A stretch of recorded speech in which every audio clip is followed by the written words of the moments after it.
Recording by Moose Boy Alfonso. Droozle by Frank Banta. Jean Lanny could see that his girlfriend, Judy Stokes, thought it was the lamest excuse she had ever heard.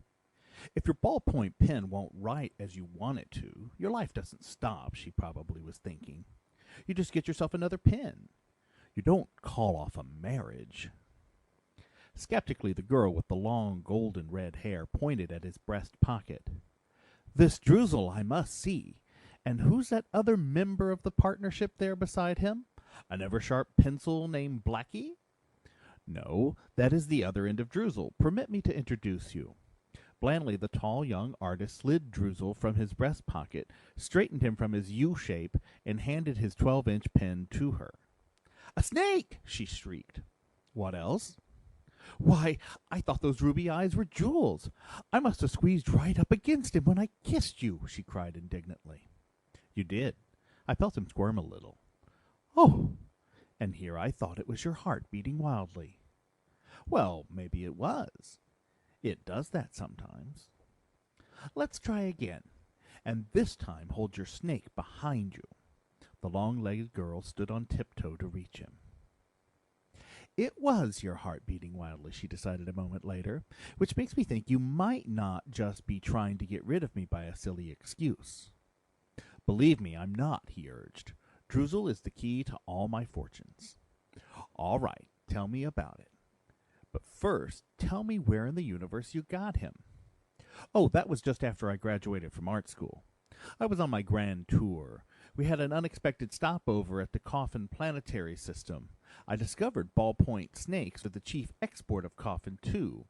When we lifted ship, I had acquired my little puppy snake, Droozle. Is a puppy snake like a puppy dog? She asked, fascinated.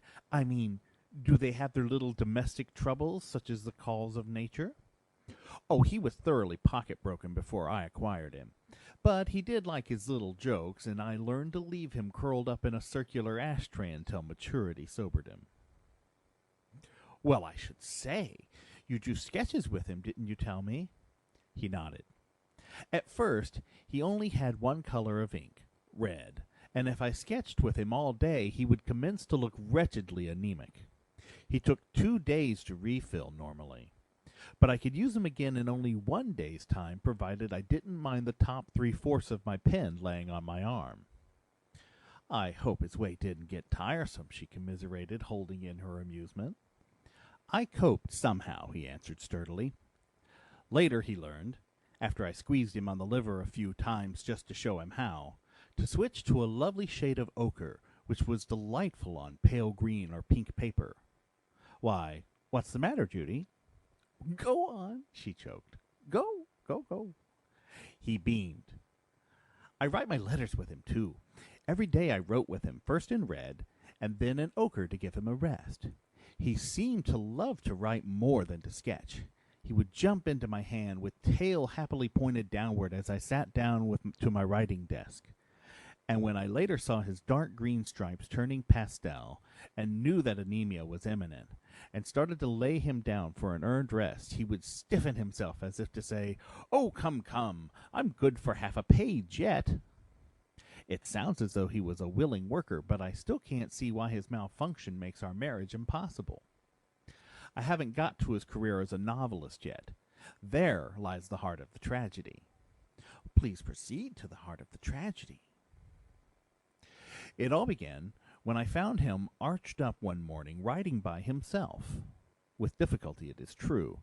His first message to the world was, I hold that the supine viewpoint is seldom downward.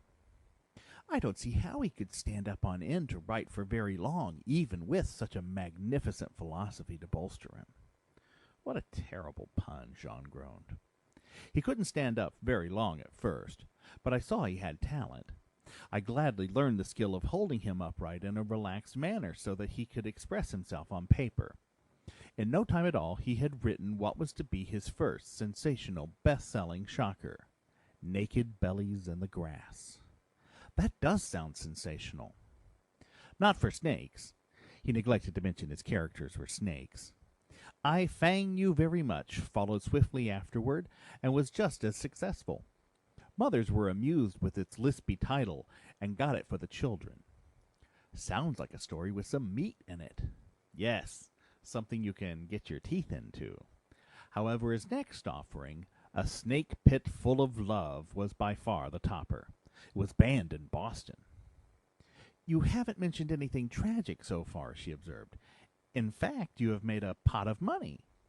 Right. After my snake had filed his income tax returns, we still had enough money to purchase this house and to support us for a couple of years. The only trouble is his royalties have stopped coming in, and that money is all used up. I still haven't been able to sell any of my landscape paintings, so we haven't any income, and that's why you and I can't marry for a long time yet, if ever. Her exquisite brows wrinkled with concentration. I don't understand. Has Droozle written himself out? Far from it, answered Jean, seating himself and parking Droozle on his knee. He's writing more than ever. The quality is gone, then? Jean shook his head. No, he's writing superlatively. Then what is the problem? She asked, now thoroughly mystified. He's writing classics, burst out Jean in baffled irritation. He won't write anything else. Easily seeing the approaching catastrophe, I wrote long persuading essays to him. It was pathetically useless. Proudly he continued to write his Rise and Fall of the Western Plainsmen in a lucid, passionate prose which would evoke an imperishable picture. But in 3,000 pages... I think classics are nice, protested Judy, and one of these days I'm going to read another one. Huskily, Jean told her the worst. Writing classics consumes paper by the ton, and if you ever get your 750,000-word story finished, you must then start shrinking it back to an acceptable 75,000 words. This is a nearly hopeless task. Of course, if you can get it back to 75,000 words, the digest magazines will have no trouble shrinking it to 15,000 words or 15 pictures, and then you get your fingers in the till. He paused, and all hope fled from his face. Droozle won't live nearly long enough to get all of that shrinking done. And in the meantime, that scribbling snake is writing me out of house and home. Are you going to let him get away with it? The girl challenged. I don't know whether I am or not, replied the young artist, looking worried. I thought I had the problem solved at first. He got so sassy when we were arguing about him writing classics that I had no hesitation about applying a pinch of glue to his glittering little extremity. That put him out of the writing business until he came to terms. Well, now, you were enterprising, she approved. It didn't do any good, though, Jean grumbled despondently, bowing his head. He wouldn't bargain? She asked incredulously. He didn't have to. He knew right where the cheese grater was. Ooh! My sentiments exactly. But I don't know what to do with him now. You're all out of ideas? Oh, we could sell this house and move down to Skid Row where the rents are cheap, he flung out airily, but quite plainly worried sick. I've got a much better idea than that, she said cheerfully, getting a pad and pencil from her red handbag. How about giving Droozle this ultimatum? As she wrote, Jean read over her shoulder. Suggest you begin writing fiction pleasing both to you and your master, or we shall be forced to hand you over to the dog catcher. Jean drew back amazed. Why, we would do no such thing. I know it's silly. I'm just negotiating. No, he grumped, ready to be angry with her. He got up and strode around the studio. The dog catcher. We will not lie to that snake. Judy dropped the idea. I've just now thought of another one. Here's an ultimatum we could give him, and mean it too. No more writing until we reach an agreement, or we will take away all his writing paper and reading matter for good. I'd thought of doing that, Jean conceded. But isn't that a monstrous way to treat a literary genius? Not at all, she protested. By taking on a work that will require more time than his lifetime, he is defeating himself. There's that way of looking at it, agreed the artist. All right, Droozle, he called. You heard us talking, and you know we mean it. No more writing until we reach an agreement, or else. Droozle quit writing at once. While the girl and the young artist watched anxiously, Droozle first wandered about uncertainly for a few minutes, and then curled up on a newspaper and went to sleep. He slept all evening. "He has beaten us again," Jean-Lenny told Judy Stokes resignedly when she arrived at his studio the following evening.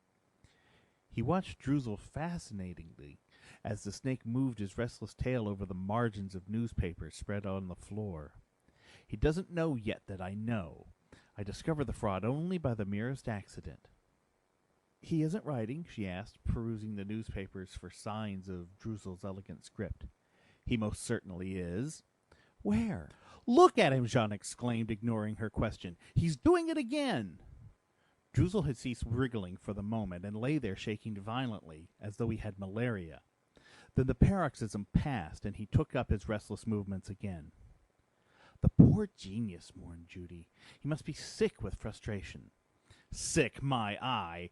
That snake has learned to centrifuge part of his blood while it is in his body, so that the hemoglobin is separated out. The result is invisible ink."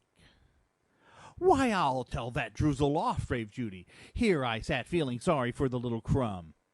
Droozle did not mind. While she ranted, he brazenly began writing invisible ink once more. "How did you catch him at it?" she asked. "I used a piece of his newspaper to pick up a hot saw blade. The heat turned the invisible ink brown." "Droozle," said the girl passionately, looking down at the writer, "you know your master is in great need of funds. Where is your sense of loyalty and self-sacrifice to the one who has cared for you?" Droozle wrote poetically, "Is there joy or any other good thing in abnegation? Is there beauty in sacrifice? What handsome purpose do these serve a being in his race with time? His days will soon be spent, and they will come no more. Thus my criterion. Is this the most joy-gathering, awareness-touching, beauty-sensing act of which he is capable? None other is worthy of his time." "Men are not so selfish," objected Jean. "I am not a man," wrote Droozle simply. Jean turned staunchly to the girl. "Judy, he has convinced me. I've been wrong about him. From now on, he can write whatever he likes." "Goodbye to our hopes, then?" "For the present, yes," assented Jean stoically as he brought fresh sheets of paper from his desk for Droozle.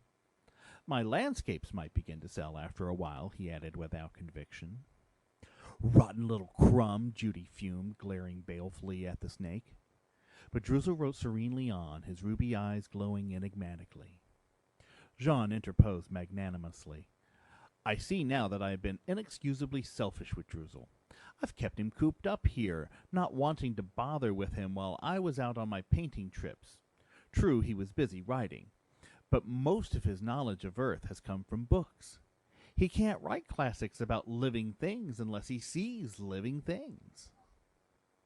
As she picked up his trend of thought, Judy's face lost its resentful expression, and something like seraphic righteousness spread over it. "I see what you mean.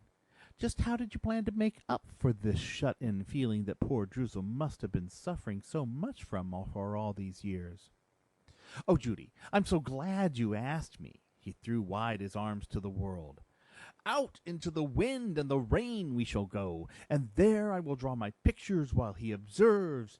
Then into the roaring, brawling taverns we shall go, where life thrives in all its abundance. I've been robbing him by shutting him up here." "Jean, look at Droozle," the girl exclaimed, pointing. "He has stopped in the middle of a page and is starting on a fresh one." Droozle wrote, "Please, not out into the wind and rain. Please not into the roaring, brawling taverns where life thrives in all its abundance. I loathe shudder and tilt." "Loathing is no reason to turn away from reality, Droozle," admonished the artist. "All justice, shudder and tilt requires far less body English than its ancestor, rock and roll." Droozle argued carefully. "You will recall I heard some of it once when you took me into a particularly dirty bar over in the west end of town. I feel, as a result, that I have observed this type of data to the extent that I can write of it competently without further study." "Oh, but that was months ago," enthused Jean. "The tunes have all changed by now. New pals appear on the tapes every week. You have missed countless socceroos already being cooped up in here. You will bless me once you get accustomed to the realities of life.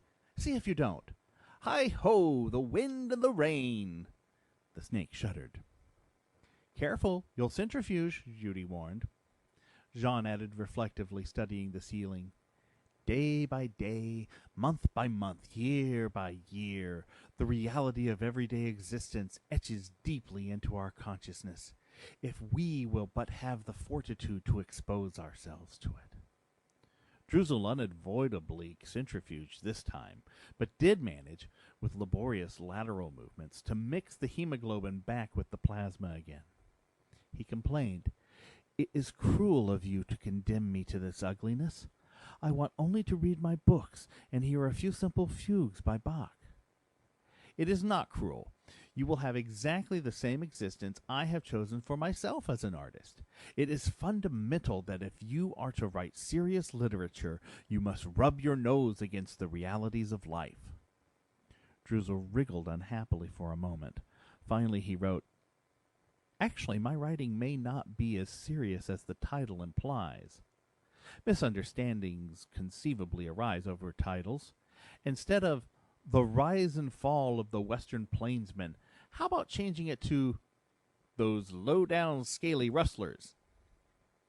"That's really getting down to earth," cried Jean, concealing his elation. "But if you aren't going to write serious literature, who will I get to go on my painting trips with me?" "Take that female of yours," suggested Droozle. "If she refuses to go, inform her that we shall be forced to hand her over to the dog catcher." "Do you suppose he means that?" wondered Jean. "Of course not, silly," said Judy, bright-eyed. "He's only negotiating." End of Droozle by Frank Banta.